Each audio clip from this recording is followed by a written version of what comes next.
एक विद्वान गए काशी, 12 वर्ष रहे, संस्कृत का अध्ययन किया और श्रीमद् भागवत का विशेष रूप से पारायण अध्ययन भागवत पढ़कर लौटे। काशी का संस्कार, इतने दिन से भक्ति भाव में डूबे रहे, भागवत का अध्ययन किया, भागवत लगाकर आए, ब्राह्मण देवता थे, भागवत का पारायण करेंगे, पाठ करेंगे, भागवत की कथा सुनाएंगे। रेलगाड़ी में बैठे इन्हीं भाव में चले आ रहे हैं और माला लिए हुए सीताराम सीताराम राम राम राम राम, मस्त मस्त। आगे एक स्टेशन पर रेलगाड़ी रुकी, उन्होंने सोचा कि थोड़ा फलाहार कर लिया जाए, कुछ ले लें। फल लेने के लिए नीचे उतरे, सो जैसे ही जेब में हाथ डाला, जेब पहले चलती ना जेब वाले बनियान, सो उन्होंने जेब में जो हाथ ऐसे डाला पैसे निकालने के लिए हाथ डाला तो हाथ उस तरफ निकल गया। पता नहीं किसने मामले बीच रास्ते में जेब साफ कर दी। अब पंडित जी ने कहा राम राम राम राम, तो बड़ा अनर्थ हुआ। टिकट भी ले लिया, भैया रखो तुम अपने फल। बोल नहीं महाराज ले लो आप, थोड़े तो ले लो, अब नहीं पैसे तो नहीं। पंडित जी ने सोचा पहुंचे कैसे, टिकट भी नहीं है, पैसे सब कट गए, हम राम राम राम करते रहे, कोई काट के ले गया जी, क्या करें। अच्छा लोग भी बड़े अजीब, कम से कम राम राम करने वालों को तो छोड़ दो। हरिद्वार में जाते हैं हम लोग, हरिद्वार ऋषिकेश गंगा जी किनारे बड़ा मेला लगता है, स्नान करते हैं हम लोग, हर हर गंगे हर हर गंगे हर हर गंगे। हमारे पूर्वज आकाश से देखते हैं कि हमारे कुल में ऐसे हुए, आज गंगा जी स्नान कर रहे हैं, हर हर गंगे बोल रहे हैं, हमारे कुल में ऐसे हुए। पूर्वज कितने प्रसन्न होते होंगे कि नहीं। लेकिन एक दूसरी बात भी है, हम लोग तो कर रहे हैं हर हर गंगे, वहीं आसपास घूम रहे जेब कतरे लुटेरे चोर भी क्या कहते हैं, तुम करो हर हर गंगे, हम कर देंगे तुम्हें नंगे, तुम नहाओ सामान लेके हम गायब। उनके भी पूर्वज देखते हैं, कहते हाय हमारे कुल में ये हुए। यही करना था तो झांसी कानपुर दिल्ली आगरा जाते, ये तीर्थ ही मिले थे। तो राम राम रटने वाले पंडित जी की जेब काट दी किसी ने रास्ते में, सब ले गया। पंडित जी ने कहा कोई बात नहीं, मुख में हो राम नाम राम सेवा हाथ में, तू अकेला नाही प्यारे राम तेरे साथ में। राम जी की कृपा से भागवत की पोथी है, भागवत का ज्ञान है, राम जी की कृपा है।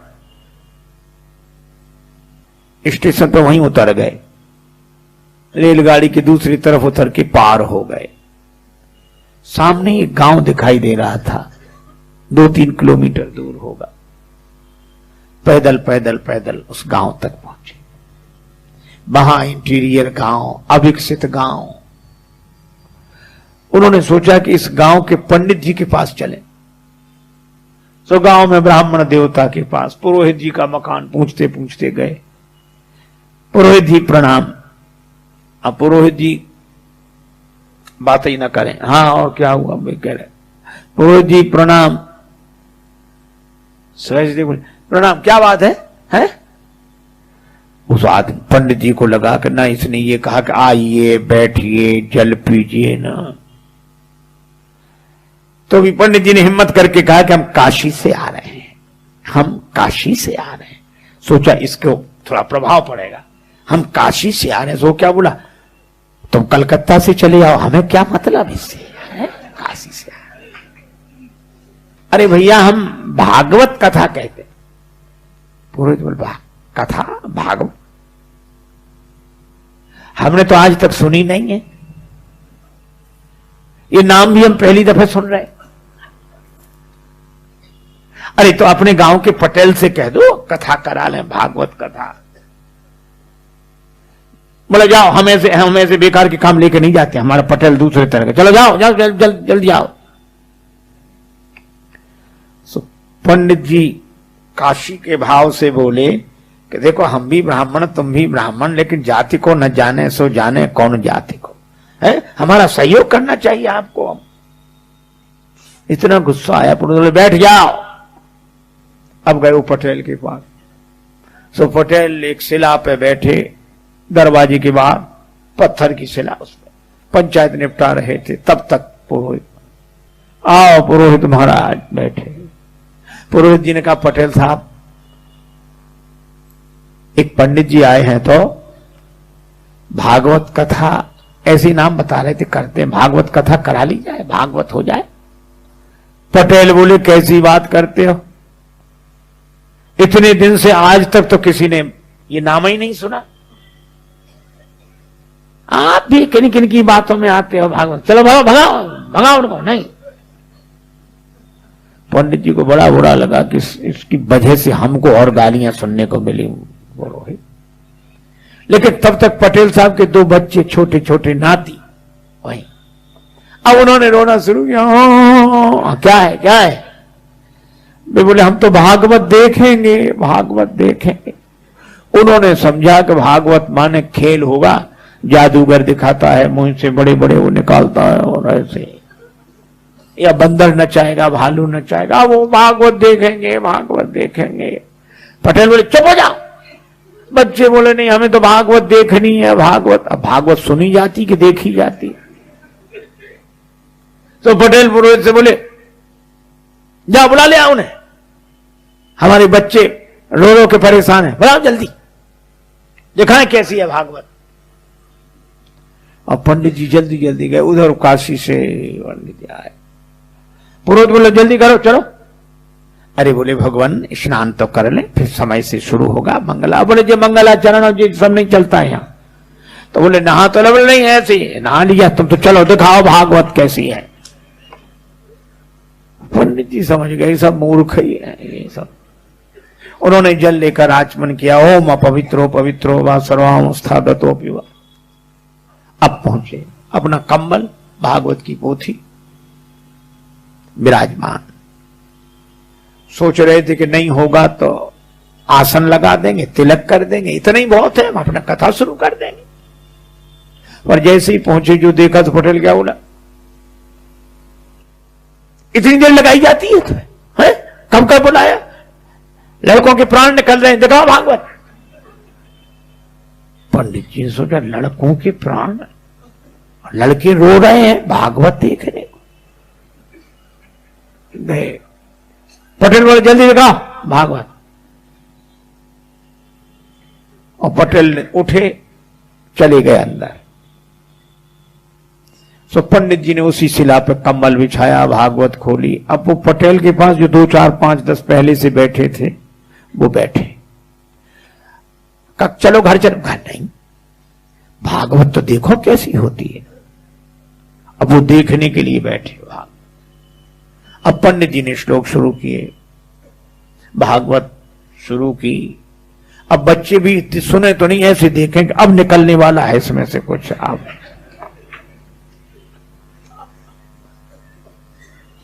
हे भगवान, 1 घंटा हो गया, वे लोग भी बैठे, बच्चे भी बैठे। और वो जो पटेल साहब अंदर गए थे वे भोजन करके आ गए। इनसे पंडित जी से कुछ पूछा न बताया। पंडित जी का जो भगवान की इच्छा। अब संयोग की बात, पटेल साहब उसी शिला पे सोते थे, पत्थर की शिला पे, यहां पंडित जी कथा कर रहे थे। सो आए, इधर उधर देखा, सो पंडित जी की जांग पे सिर रख के सो गए। अच्छा, सिर रख के सोए, सोने में कोई गड़बड़ी नहीं, पर सोने के बाद जो उनका जो शुरू हुआ। एक सज्जन कह रहे थे महाराज इसी को साउंड स्लीप कहते हैं, जो सोते में साउंड हो। अब पंडित जी बड़े परेशान, इधर भागवत, इधर इतना बड़ा सिर, पहलवान आदमी, जांग फटी जाए, और वो श्लोक कहें वो बड़ा परेशान हो गया। और फिर पंडित जी ने सोचा यही तो मुख्य श्रोता है, यही कुछ देता लेता, फिर ये तो हो कर रहा है। और इधर जांग पर ये भजन सो पंडित जी ने हटाया। पटेल साहब भागवत हो रही है, सुन लीजिए, जीवन का फल है, पुण्य का फल है। ऐसे हिलाया। अच्छा, कोई लोगों को सोने में कोई जगह दे तो बड़ी आफत होती है, उसको कोई जगाते ही नहीं था। गांव भर का प्रमुख जो हिलाया डुराया, अब वो जगह, लाल आंखें किए और ऐसे बड़े क्रोध। पंडित जी की तरफ देखा, पंडित जी बोले पटेल साहब जागे, भागवत सुन लीजिए, भागवत बढ़िया जी, भागवत। और जो इतना कहा तो पटेल ने एक तमाचा दिया पंडित जी। पंडित जी को बड़ा बुरा लगा कि धिक्कार है, अब चाहे मिले चुले कुछ नहीं, चाहे जो कुछ होए। तो पंडित जी ने चद्दर फेंका, अंगूठ लगाए, साफ ही लगा, एक उन्होंने दिया पटेल में। अब दोनों गुत्थम गुत्था। तो जितने लोग वहां बैठे थे वो उनको अलग न करें, क्या बोले, हाँ भैया दूर हो जाओ, भागवत शुरू हुई।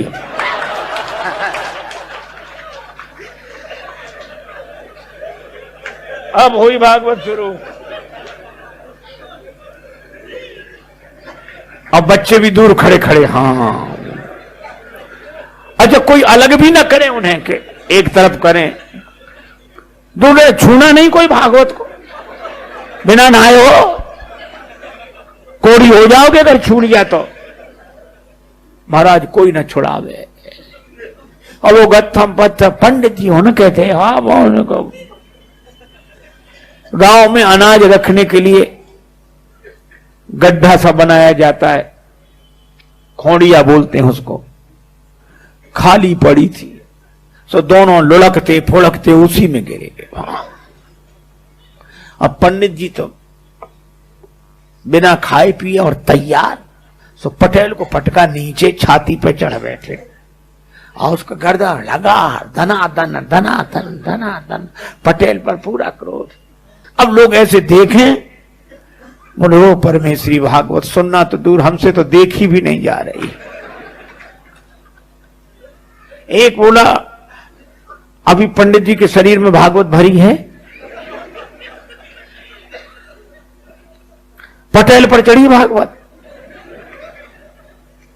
अब सब ऐसे हाथ जोड़ अलग हो जाए। अब ऐसे में पटेल का परिवार, पत्नी आई, हाथ जोड़ के बोली रोते हुए, भागवत महारानी मेरो भाग जिन फोर डारो, और मोह चाहे मारो मेरी लाज को रखैया दे। हे भागवत मैया, तुम्हें प्राण लेना है तो चाहे हमें मार डालो, पर हमारे पति को छोड़ दो। बहन बोली, थापे मुख तेरो माता देख मुख मेरो आज, भैया दे छोड़ बड़ी भैंस और गैया ले, हमारी भैंस गाय सब ले जाओ, भैया को छोड़ दो। पुत्र भी कह रहा था दादा को छोड़ दो। पंडित जी समझ गए कि सब मूर्ख हैं यहां ये। तो पंडित जी क्या बोले, एक भरी हुंकार, अब घबराए लोग, क्या बात। कहने लगे, भागवत जिस पे चढ़ बैठती है वो बचता नहीं। तो ये बच्चे कहते, बोले बचे ना विनीत जा पे आन लगे फेरी मेरी, और जाके प्राण चाहो तो 500 रुपया दो। और जो पंडित जी ने 500 कहा, भागे परिवार वाले। कौन गिनता है ऐसे में, 1000 रुपए हो गए वे 500 के। इतनी बड़ी पोटली बनाई, ऊपर से पटकी। सो पंडित जी ने पोटली 2 और दिए पटेल के, और बोले, और हुंकारी हूं करने लगे, सीढ़ी लगा, सीढ़ी डालो। अब सीढ़ी कौन लगावे, सब भाग गए। और भागते हुए क्या कहें, बोले पटेल तो बड़े आदमी थे, सुनने बैठ गए। किसी गरीब गुरबा पे भागवत चढ़ बैठी तो वो तो किसी तरह निपट ही नहीं सकेगा। अब सीढ़ी कौन डाले, सब लोग अपने अपने घरों में, पर 2-4 लोग थे, बोले हम। वे सीढ़ी लेकर ऐसे गए, ऐसे और ऊपर से ही सीढ़ी ऐसे छोड़ दिया, भागकर पेड़ों पे चढ़ गए, छतों पे। पंडित जी बाहर निकले और भागवत लपेट के दूर तक गए। गांव वालों ने निकाला, बोले भागवत दूर तक निकली पर अभी खेलती जा रही है। पटेल को निकाला, लेकिन लोगों ने कहा अरे पटेल, ये खून उन निकला, ठीक हो जाएगा, घाव आव सब ठीक हो जाएंगे। लेकिन गजब कर दिया, 7 पहरी पर झंडा गाड़ दिया। आज तक भागवत नहीं हुई, भागवत तो करा ली। पटेल बोला हमारा क्या, आप सब 4 पंचों की महिमा है जो इस अधम शरीर से भागवत हो गई। बोलो, भागवत हो गई, वो भागवत हुई भी नहीं। अरे धर्म के नाम पर हम सोच ही नहीं पाते कि धर्म हो भी रहा है या नहीं।